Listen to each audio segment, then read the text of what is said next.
자, 그러면은 제3강, 제4회 강의를 시작하도록 하겠습니다.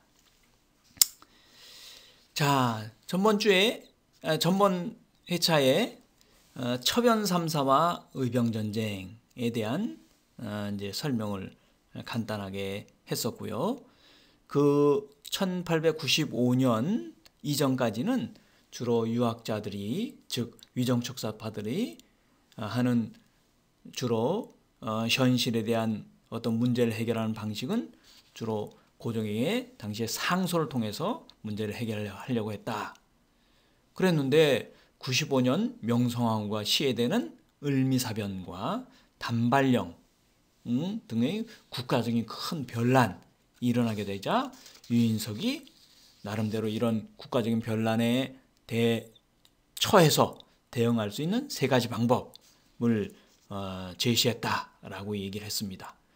그 중에 첫 번째가 거의소총이었고, 이건 의병을 일으켜서 적들을 없애는 방법이었고, 두 번째는 거지수구, 이건 더럽혀진 세상을 떠나서 예법을 지키는, 속세를 은둔하는 그런 방법이었고, 세 번째는 치명수지, 자기 목숨을 끊고 자기가 고귀하다고 생각하는 뜻을 이룬다 라고 하는 것이었어요. 그 중에서 전번 회차에는 거의소총에 대해서 살펴봤는데요. 이번에는 다수의 유학자들은, 위정척사파들은 거지수구, 즉 떠날 거자죠. 그 지자는 대명사로서 속세의 그러니까 삼강오륜이 무너진 속세를 얘기를 하는 것입니다. 속세를 떠나서 옛 것을 지키는, 즉 삼강오륜이 지켜지는 어떤 사회를 지킨다라고 하는 것입니다. 다수의 유학자들은 더럽혀진 땅을 떠나서 예법을 지키는 그런 방식을 취했습니다. 당시 많은 유학자들은 그런 은둔 생활을 추구를 했어요. 대표적인 사람은 전라도의 대표적인 유학자였던 전우라고 하는 유학자였는데, 그는 전통적 도학의 중흥만이 국권 회복의 길이다 라고 해서 이제 일본이 1907년에 고종을 강제 퇴위시키고, 그렇게 하고 군대를 해산하게 되자 일부 이제 전국에서 일부 지역에서 의병을 일으키고 이렇게 하는데, 그는 1908년에 나라가 어지러워지자 섬으로, 지금의 전라북도 앞바다에 있는 섬으로, 고군산도로 들어가게 되는 그런 형태를 띠었어요. 이런 식으로 속세를 은둔해서 자기가 고귀하다고 생각하는 뜻 혹은 전통적인 어떤 성리학을 중흥시키는 것이 이게 당시 현실에서 가장 올바른 방법이다 라고 생각해서 그런 일을 택하는 유학자, 위정척사파들도 꽤 있었다라고 얘기할 수 있습니다.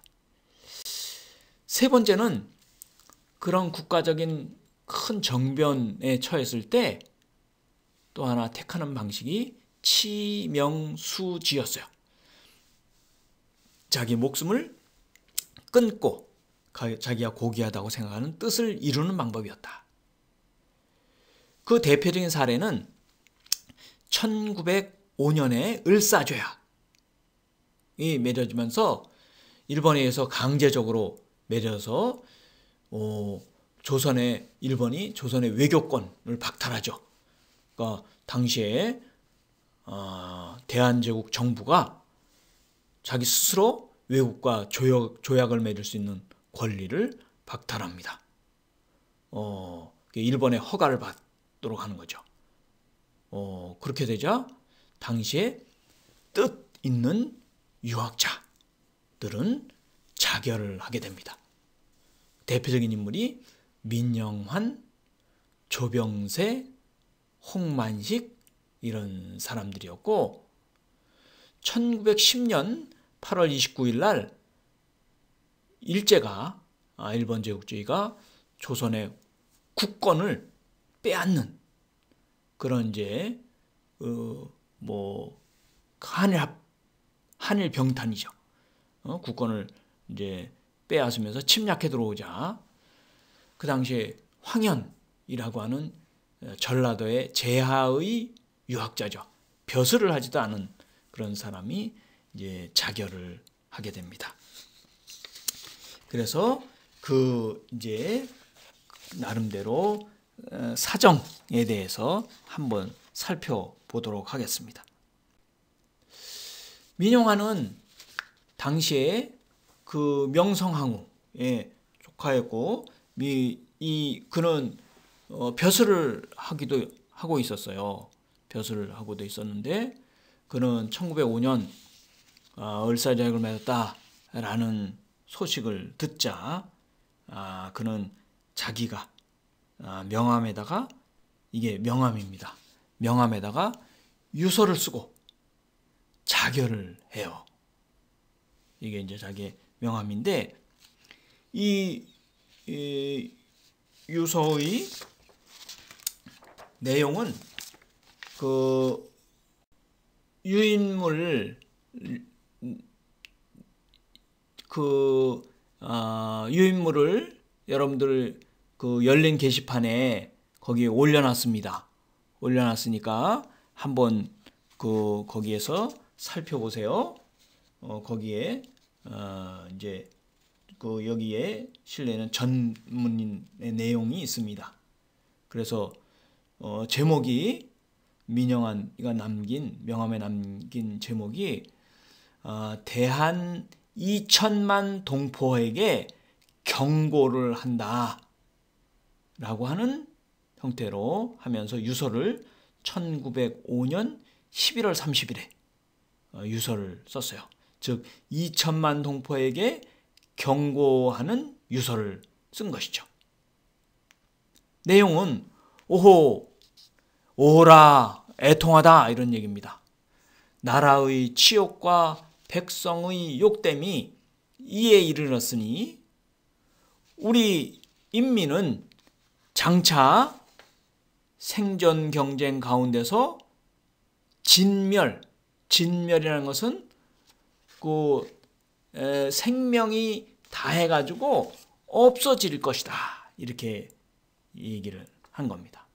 대개 살기를 바라는 사람은 반드시 죽고 죽기를 기약하는 사람은 도리어 삶을 얻나니 제공은 여러분들은 어찌 이것을 알지 못하는가. 단지 이 민영환은 본인은 한 번 죽음으로 황제폐하의 은혜에 보답하고 우리 2천만 동포 형제에게 사죄하려 하노라. 그러나 영환은 죽어도 죽지 않고 저승에서라도 여러분들을 기어이 도우리니 다행히 동포 형제들은 1000만 배 더욱 분녀하여 더욱 힘써서 자기 뜻을 더욱 굳게 하고 학문에 힘쓰며 한 마음으로 힘을 다하여 우리의 자유 독립을 회복하면은 내가 죽어서라도 마땅히 저 세상에서 기뻐 웃으리라. 오라 조금도 실망하지 말지어다. 대한제국 2천만 동포에게 죽음을 고하노라 하는 유서를 쓰고 자기가 자결을 합니다. 이것을 이렇게 이제 자결하는 아까 얘기한 것처럼 홍만식, 조병세 이런 이제 관료들과 유학자들이 을사조약 이후에 그 소식을 듣고 자결합니다. 그 자결을 한 그런 사람들을 이제 기리면서 당시에 전라도의 유생이었던 황현은 이 죽음을 무릅쓰고 자결을 했던 그런 사람들을 추모하면서 그가 시를 씁니다. 요 내용도 조금 자세한 내용도 이 열린 게시판의 자료에 들어가 있습니다. 그래서 오의 시 5분의 그 애달픈 죽음을 애도하는 시를 쓰게 돼요. 이 5명은 아까 자결을 했던 민영한, 홍만식, 조병세와 또 1906년에 의병운동을 일으켰다가 일본군에 체포되어 가지고 나중에 대마도에 잡혀가지고 감옥에 가뒀는데 내가 일본의 밥은 먹을 수 없다 라고 하고서 굶어 죽은 최익현이나 혹은 이건창이라고 이 황현하고 친했던 유학자였어요.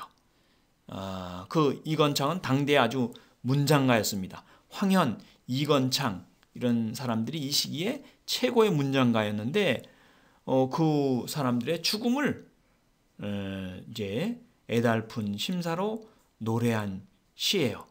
그러면서 그들의 죽음에 대한 흠모와 그 다음에 우국정신, 나라를 걱정하는 그런 깊은 정신으로 황현이 5명의 죽음을 애도하는 시를 씁니다.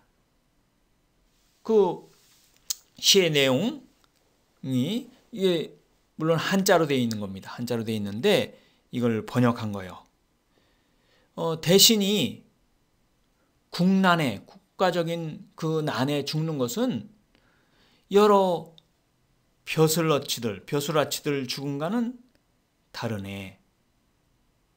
그들의 자결은 큰 소리 내며 지축을 흔드니 산악이 무너지는 것 같아라. 인생은 늦은 절개를 중히 여기고 또 그 뜻을 수립하는 일은 진실로 어렵고 상가야 한다. 낙낙 장송은 오래된 어떤 쇠락한 오래된 소나무는 오래된 돌무더기에서 그들이 내뿜는 송진 향기가 천년을 가리라. 이렇게 이제 그 5명의 이제 자결한 혹은 그런 죽음을 흠모하면서 우국정신을 기리는 시를 썼어요. 그러다가 그도 황현도 1910년 8월 29일 날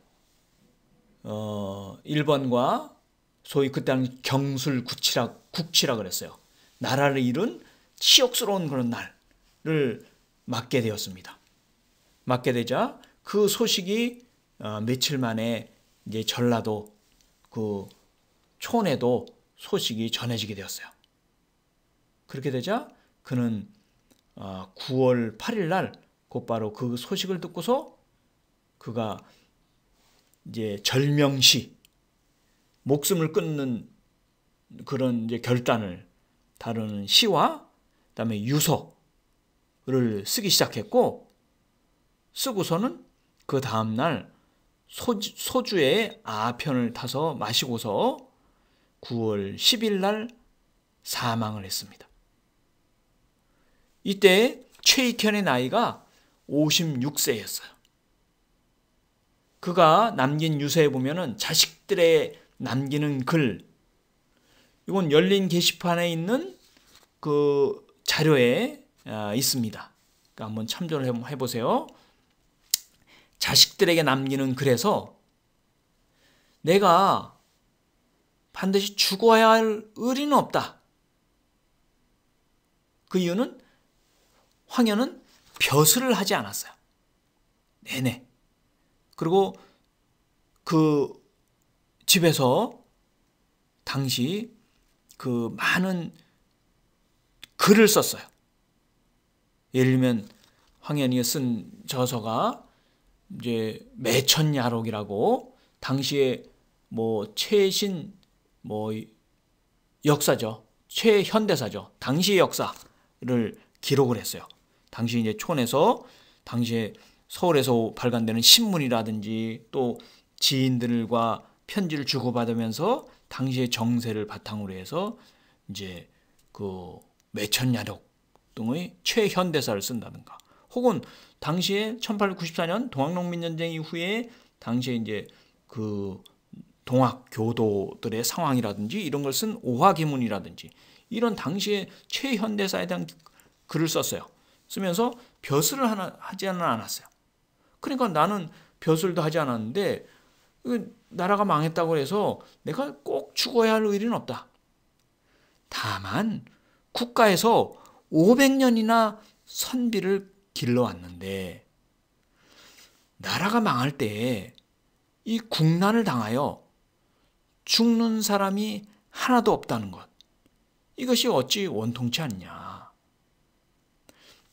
나는 위로는 황제 폐하의 상도를 황천이 상도를 굳게 지키는 아름다움을 저버리지 않고, 아래로는 평소에 읽은 글들에 내가 어긋나지 않는다, 저버리지 않는다 라고 하고서 그가 이제 자식들에게 남기는 유서를 쓰고 다음과 같은 절명시 4수를 남기고 그가 음독자결합니다.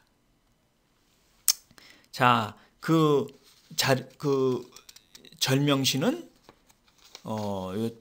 자료에, 열린 게시판의 자료에 있습니다.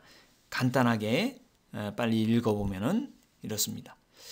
난리통에 어느새 머리만 휘어졌구나. 몇 번 목숨을 버리려 하였건만 그러질 못하였네. 하지만 오늘만은 진정 어쩔 수가 없으니 바람에 흔들리는 촛불만이 아득한 하늘을 비추는구나. 요산 기운 뒤덮어 천재성도, 하늘의 별자리죠. 하늘의 황제의 별자리도 자리를 옮기니 구중궁궐 침침해라. 낮에 누수 소리만 길구나. 상감 조소, 임금이 내리는 그런 조소가 이제부턴 다시 없을 테지. 아름다운 한 장 글에 눈물만 하여먹구나. 새 짐승도 슬피 울고 산악, 해수, 바닷물도 다 찡기는 듯 무궁화 삼천리가 이미 영락되나니 가을밤 등불 아래 책을 덮고서 옛일 곰곰이 생각해보니 이승에서, 이 현실에서 지식인 노릇하기 청이 어렵구나. 일찍이 조정을 버틸 만한 하찮은 공도 없었으니, 즉 벼슬을 하지 않았던 거죠. 그저 내 마음 차마 말 수 없어 죽을 뿐 충성하려는 건 아니라 기껏 겨우 윤곡을 뒤따름에 그칠 뿐 당시 진동의 뒤를 밟지 못함이 부끄러워라.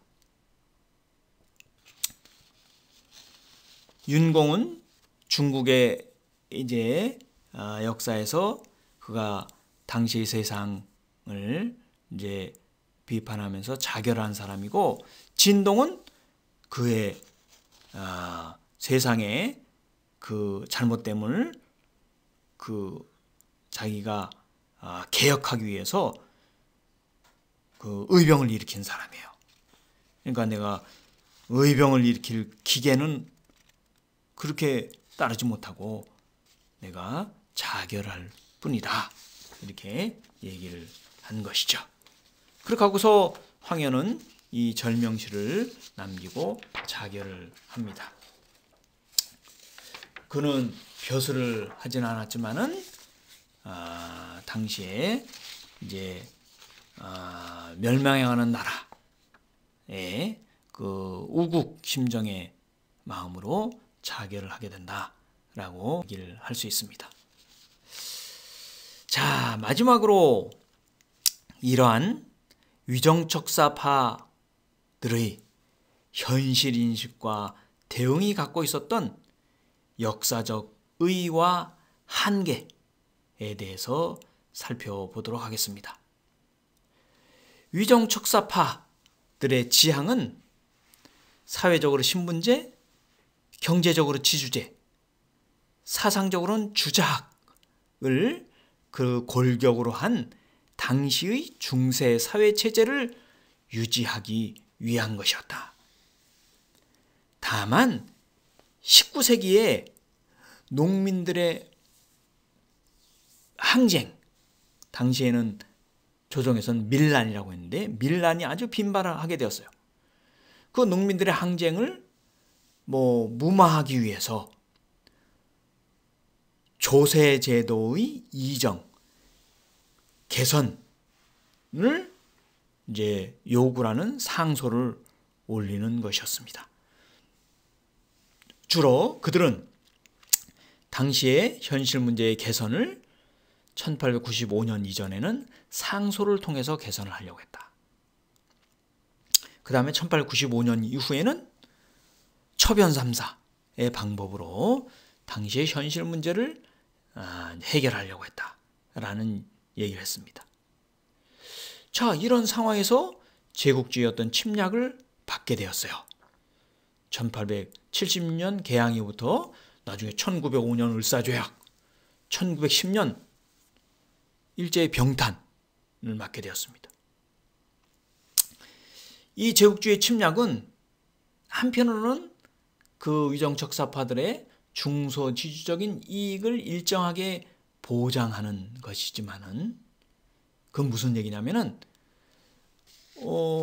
병자수호 조약 이후에 일본과 혹은 청나라의 문물 교류, 즉 무역을 통해 가지고 그 당시에 곡물 가격이 매년 막 20-30%씩 초창기에는 올랐어요. 오르면서는 그 이제 소작료를 많이 거뒀던 그런 중소지주나 이런 사람들은 그 곡물을 팔아가지고 이익을 얻기도 하고 이렇게 한 측면이 있습니다. 한편으로는. 그러나 궁극적으로는 기존의 사회체제를 부정하여 그들의 지배권을 침해하는 것이었기 때문에 그런 점에서 위정척사파들은 이제 반침략의 태도를 취하고 그래서 서양과의 문호 개방도 안 되고 서양과의 문물을 교류하는 것도 안 된다라고 이제 지적을 했던 거죠. 자, 이런 측면에서 보면은 일정하게 한편에서는 이제 외국의 세력을 대항해서 그걸 물리친다라고 하는 주장하는 측면에서는 일정한 역사적 의의가 있었지만은 그것을 제대로 물리치려면은 당시에 조선사회가 안고 있었던 즉 내적으로는 중세 사회의 모순을 극복하고 근대 사회를 이룩하면서 만들면서 외적으로는 외세의 정치적, 경제적인 침략을 막고 국가의 주권을 지키는 것이 당시의 시대적 소명이었는데 그 부분을 깊이 있게 인식하지 못하고 외세가 들어오는 것에 대해서만 그것을 그들과 문호를 꼭 다 철저히 닫고 그들과 싸워서 이겨내야 된다라고 하는 것은 실제로는 싸울 만한 그런 힘을 키우지 못한 상태에서 그런 대응을 했기 때문에 그런 측면에서는 일정한 한계가 있다라고 얘기할 수 있습니다. 즉 내적으로 중세사회의 모순을 극복하고 근대사회를 건설한다는 그런 문제는 그게 경제적으로는 경제적인 근대화였고, 그래서 이제 외국의 선진의 문물을 받아들이면서 우리의 힘을, 경제적인 어떤 힘을 키웠어야 되는 거예요. 그리고 정치적으로는 계속 이렇게 이제 군주제로 계속하는 것은 우리의 어떤 힘을 키울 수 있는 방법이 아니었다. 우리가 이제 정치적으로는 입헌군주제라든지 이런 걸 통해서 우리의 힘을 키워서 그렇게 하면서 외세의 정치적인 경치적, 경제적 침략을 막아야지만이 막을 수 있는 그런 방법이었다. 즉 일본이 마찬가지로 명치유신을 단행하면서 서양의 근대적인 기술, 문물 이런 걸 받아들이면서 일본이 근대 자기 이제 부국강병을 이루면서 서양과 이제 나름대로 대응을 한다든가 이런 형태를 취해야지만이 당시의 모순을 해결할 수 있는 그런 것이었다라고 얘기를 할 수 있습니다.